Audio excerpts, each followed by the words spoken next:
wait, you're dyslexic. Done your yet homework. This is Ghost Stories, and when they sent it over to the States to, be dubbed or do whatever with it, they're like, it was really bad, and so you can just do whatever with it. We don't care. You're totally not going to believe me on this one, but the story that Ghost Stories was bad is a conspiracy.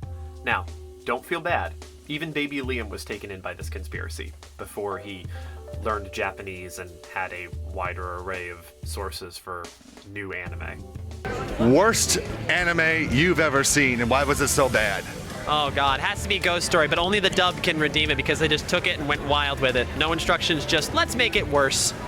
What we know as Ghost Stories here in the US is the 2000 anime adaptation Gakko no Kaiden, which is based on the film series and manga of the same name. The Gakko no Kaiden franchise is actually extremely popular in Japan. The original manga came out in 1995. There were multiple live-action feature-length movies, one of which was nominated for a Japanese Academy Award, and there's video games, other animated shows.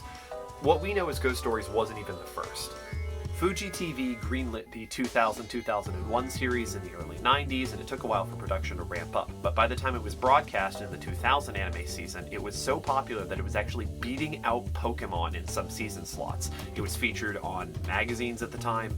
It was a reasonably big deal, and it had a dedicated audience. Even today, the division between the American version and the original Japanese version is really distinctive. If you check out Anakore, which is basically the Japanese equivalent to My Anime List, Ghost Stories actually has a 3.7 out of 5, which is pretty decent for a series that was supposedly a huge bomb. And you're not going to believe this, but the ADV Films dub isn't even the only English dub. Ghost Stories was broadcast in other countries besides the US with a totally normal English dub. It's even still available on Crunchyroll. So, who do we blame for this ridiculous dub? Let me introduce you to Stephen Foster.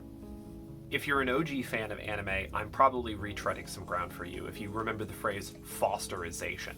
Stephen Foster was the ADR director for ADV Films, which was one of the primary dubbing producers that contracted with Aniplex, which is now part of Sony's whole animation industry that is primarily dominated by Funimation and Crunchyroll's duopoly. Fosterizations were common for anime imported in the 80s and 90s. He's actually got an entire page on his website dedicated to how good this is.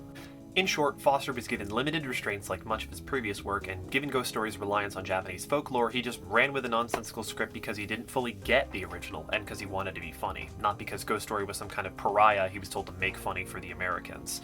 And in doing so, we lost for a while a real classic of late 90s, early 2000s anime. But we did at least get some funny quotes out of it.